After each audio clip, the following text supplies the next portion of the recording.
दोस्तों राम राम जी, मैं आपका राजेश अंसरवाल और आप देख रहे हैं पॉलिटिकल स्टंट न्यूज। इस समय गांव अजीजपुर कला बिलासपुर का एक बड़ा गांव है। अजीजपुर बिलासपुर ब्लॉक में हल्का सलौरा जिला यमुनानगर।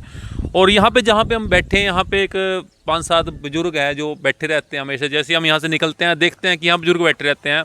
और आज मौसम भी थोड़ा मतलब ठंडा मौसम है और यहाँ पे बैठे हैं कुछ हमारे महानुभाव और इनसे बातचीत करते हैं जी कुछ। राम राम जी। राम राम जी। हैं, क्या नाम है जी? नरेंद्र कुमार। नरेंद्र कुमार।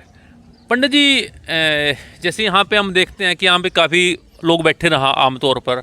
तो आजकल जहाँ पे मतलब 10 आदमी बैठा है जी, क्या चर्चा चल रही है आजकल राजनीति की? राजनीति क्या बात है, यही बात अपना इलेक्शन में क्या होगा। हाँ हाँ बिल्कुल होगा बिल्कुल, कि बिल्कुल ऐसा ही है बस। नहीं, क्योंकि आपकी पंडित जी की आटा चक्की है। राम राम जी।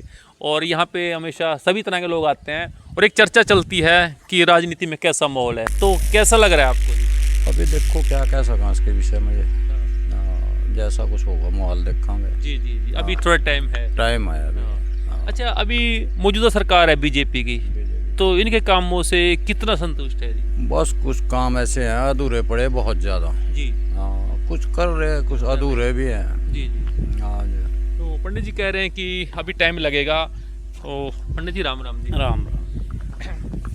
पंडित जी, आपका क्या विचार है? क्योंकि आप भी यहाँ पे हमने देखा है बैठे ना। अब पंडित जी तो कह रहे हैं अभी टाइम लगेगा थोड़ा, हाँ, लेकिन कुछ तो चर्चा चलती है कि आगे आने वाला टाइम किसका है जी? बस हम तो कर्मचारी हैं जी, कर्मचारियों की बात करेंगे। अच्छा अच्छा अच्छा, सरकार जो है ना कर्मचारियों के लिए कोई ज़्यादा कुछ अच्छा नहीं कर रही है। जी जी कर्मचारी सरकार से बहुत ज़्यादा नाराज़ हैं। जी और मैंने भी 3 साल पहले VRS ले ली जी, सरकार की गलत नीतियों की, और इतनी जिम्मेदारियां सौंप दी हैं जी। सरकार ने, उसके कारण मैंने भी 3 साल पहले रिटायरमेंट ले ली है। अच्छा जी। हाँ, तो कहीं ना कहीं हताश हैं सरकार से जी। सरकार से कर्मचारी तो बिल्कुल अपोजिट है। जी। हाँ। अच्छा पंडित जी, हम वैसे भी देखते रहते हैं कि कभी आशा वर्कर बैठे हैं धरने पे, कभी टीचर बैठे हैं और कभी किसानों ने तो मतलब बहुत ज़्यादा ही मतलब मुद्दा उठा लिया था दिल्ली में जैसे।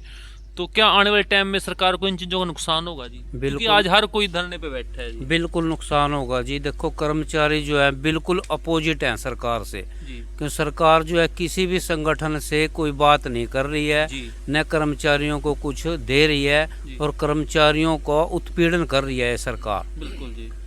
और नए नए नियम भी उन पे थोपे जा रहे हैं हाँ, जैसे जी। बहुत जिम्मेदारियां, और सभी कर्मचारी जो है ना वो उत्पीड़न में हैं। वो मानसिक स्थिति उनकी सही नहीं है। जी जी हर टाइम उनके ऊपर बर्डन इतना डाल दिया गया है, चाहे वो टीचर हैं, जी चाहे वो रोडवेज के कर्मचारी हैं, चाहे वो बिजली बोर्ड के कर्मचारी हैं। बिल्कुल जी। सभी कर्मचारियों पर इतना बोझ डाल दिया है सरकार ने जी। कि कर्मचारी बहुत ही दुखी है। तो मतलब इसी सरकार में जैसे अभी 10 साल से खट्टर सरकार है, तो यह ऐसी सरकार में हुआ या जिससे पहले कांग्रेस थी या फिर इनेलो की सरकार थी जैसे, तो या उनमें कैसा था? नहीं, उनमें जो है वो कर्मचारियों को सुनते थे, जी और ये सरकार जो है कर्मचारियों की बिल्कुल नहीं सुन रही है। तो आने वाले चुनाव में देखो जी। इस सरकार को ये खामियाजा भुगतना पड़ेगा, नहीं जी। कर्मचारियों से बात करनी पड़ेगी उनको। भाई साहब कह रहे हैं कि आने वाले इन बातों से नुकसान हो सकता है कहीं ना कहीं सरकार को, बीजेपी को। तो आने वाला टाइम किसका है जी? चलो ये तो टाइम बताएगा, लेकिन कर्मचारी तो इस सरकार से बहुत दुखी है, नाराज हैं। जी जी। हाँ। अच्छा, अगर हम बात करें इनेलो, जेजेपी या फिर ये अपना केजरीवाल पार्टी है जैसे, तो उनको आप कहाँ देखते हैं आने वाले टाइम में? क्योंकि बहुत जल्दी रहने वाले इलेक्शन आने वाले हैं, तो उनका कहीं ना कहीं कराव बड़ा है। नहीं, देखो मेन तो टक्कर बीजेपी और कांग्रेस ही की होनी है। जी जी बाकी तो क्षेत्रीय दल हैं, देखो चलो थोड़ी थोड़ी सीटें तो ले जाते हैं, बिल्कुल। पर मेन मुकाबला तो बीजेपी मुकाबला कांग्रेस और बीजेपी का ही रहेगा। जी जी। हाँ। तो हमारे साथ हैं मास्टर रामचंद्र जी, जो पहले मतलब सरपंच भी थे गांव जीजपुर के, और अभी हर काम में आगे रहते हैं, समाज सेवा के काम में हमेशा आगे रहते हैं। तो एक टीचर भी हैं और इनसे बातचीत करते हैं क्योंकि सूझबूझ वाले इंसान है और हमेशा राजनीति में मतलब आगे रहते हैं। राम राम जी। राम राम जी। मास्टर जी, आप जैसे पहले सरपंच थे गांव के और हर काम में आगे रहते हैं जी। पहले तो मैं ये क्लियर करना चाहूँगा जी जी कि मैं तो हेड मास्टर की पोस्ट ते रिटायर हुआ हूँ। Very good. मेरी धर्मपत्नी पिछले से पिछले प्लान में सरपंच थी। जी जी जी जी जी। तो मतलब हम आपसे वही बात करेंगे जैसे अभी पंडित जी से की है कि पहले 2014 से पहले कांग्रेस की सरकार थी और भूपेंद्र सिंह हुड्डा जी हमारे सीएम थे, और अभी मतलब 10 साल से बीजेपी सरकार है। जी। तो कितना फर्क देखते हैं दोनों सरकारों में? दोनों सरकारों में जमीन आसमान का फर्क है। जी।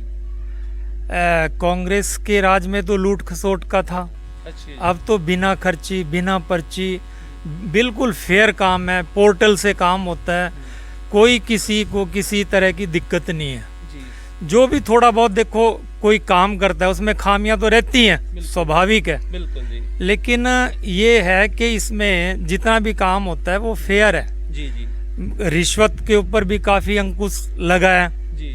बिल्कुल बंद तो हम लोग नहीं कह बंद सकते, तो हाँ जी हाँ जी लेकिन काफी हद तक अंकुश लगा है जी भ्रष्टाचार पे। जी। और हम देखते हैं हमारे गांव से एक दो कर्मचारी जी। सरकारी नौकरी में आया वेरी गुड। बगैर एक पैसे के भी, अच्छा मतलब बगैर पैसा दिए? बगैर पैसा दिए नौकरी लगे हैं। जी और तो इस तरह से अच्छे काम कर रहे हैं। अब गोरों का काम है, जी। सरकार ने लिया है कि सारे गोर पक्के करने, बिल्कुल। उस पे अभियान चला हुआ है। जी कुछ चीजें अभी रहती हैं, वो धीरे धीरे हो जाएगा वो भी। जी, जी। हाँ तो बाकी ठीक है, कुल मिला के सरकार अच्छी है। जी।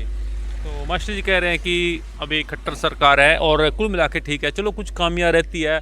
अच्छा मास्टर जी, अगर हम बात करें हमारे सीएम मनोहर लाल खट्टर जी, कोई ना कोई विवादित बयान देकर या कोई ऐसी वो करके, तो उनके बारे में क्या कहेंगे? देखो आखिर वो भी इंसान है, जी उनकी छोटी सी बात को तोड़ मरोड़ के रखते हैं, जी चाहे मीडिया वाले को हो चाहे अपोजिशन पार्टी वाले को हो। कहते वो बात ठीक है, लेकिन उसको इस तरह से तोड़ के मरोड़ के ऐसे परोसते हैं समाज के सामने कि जैसे मनोहर लाल जी बहुत बड़ा अपराधी हो। हाँ जी हाँ जी तो जबकि वो नेक दिल इंसान है। मैंने 10 साल उनके साथ काम किया है और मैं बहुत नज़दीकी से जानता हूँ, पहचानता हूँ और मिलते रहते हैं हम लोग। लेकिन अगर हम तो यही कामना करते हैं कि तीसरी बार भी उनकी सरकार आए और हरियाणा जो है दिन दुगनी रात चौगनी उन्नति करे। जी जी। तो आगे मतलब मौका देना चाहोगे बीजेपी? बिल्कुल मौका नहीं, सरकार आएगी, पक्का आएगी सरकार हरियाणा में तीसरी बार मनोहर सरकार। और सीएम मनोहर लाल जी बनेंगे, स्वाभाविक है। अच्छा अगर हम दूसरी पार्टी की बात करें, अभी भाई साहब अभी कांग्रेस की बात कर रहे थे, तो कांग्रेस को अब कहाँ देखते हैं आज? कांग्रेस तो क्योंकि सबसे पुरानी पार्टी शायद कांग्रेस ही है और आज विपक्षी भूमिका निभा रही है, और अभी राहुल गांधी जी ने एक पद यात्रा भी निकाली, तो क्या उसका पद यात्रा निकालने का फर्क पड़ेगा हरियाणा में?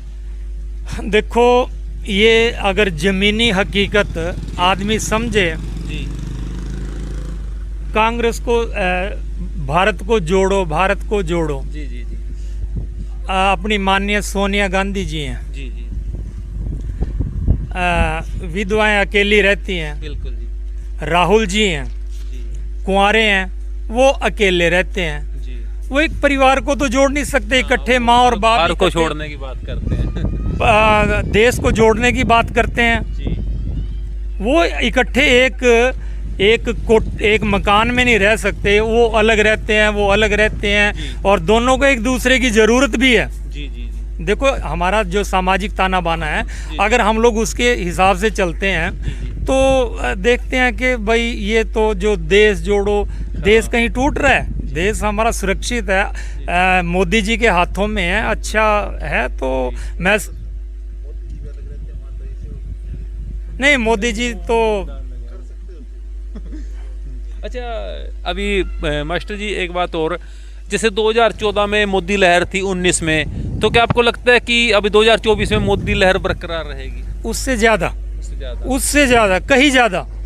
अब तो देखो 19 में मोदी जी को कम लोग जानते पहचानते थे, मतलब कम लोग मतलब उनके कामों को। जी जी अब 2 प्लान से मोदी जी सत्ता में है, जी प्रधानमंत्री हैं, पूरा विश्व जानता है, पूरा विश्व नतमस्तक है मोदी जी के सामने। जी। मैं ये कहना चाहूँगा जी क्योंकि देखने में सबको पता है, जग जाहिर है, तो मोदी जी का कोई विकल्प नहीं है। अच्छा, एक क्वेश्चन और था मास्टर जी, छोटा हाँ, अभी कहते हैं कि हिंदू खतरे में है, हिंदू खतरे में है, ये इसके बारे में टिप्पणी करें क्या आप? मतलब अब हिंदू सुरक्षित है और पहले खतरे में था? नहीं, हिंदू मतलब एक मुद्दा उठाया हुआ कि हिंदू मुस्लिम का और हिंदू और जाट का, या फिर अभी पीछे से एक मुद्दा चला गुज्जरों को और गुज्जरों और राजपूतों का, इसके बारे में क्या कहेंगे, खासकर हमारी अगर यमुनानगर की बात करें? नहीं, मेरी समझ में तो देहात के अंचल में कोई ऐसा मुद्दा हम नहीं समझते। जैसे आसपास गांव में देखते हैं, कोई जात का नहीं, बिरादरी का नहीं, कोई हिंदू का नहीं, मुसलमान का नहीं। मतलब अपने गांव में ऐसी कोई बात नहीं? अपने गांव नहीं, अपने इलाके में नहीं हम लोग देखते कोई हिंदू मुस्लिम का, या ब्राह्मण बनिया हरिजन, कोई बीसी एससी, कोई सब लोग मिल के रहते हैं। विचारधारा अलग हो सकती है, विचारधारा अलग हो सकती है, वो अलग चीज़ है, लेकिन भाईचारा सब में है।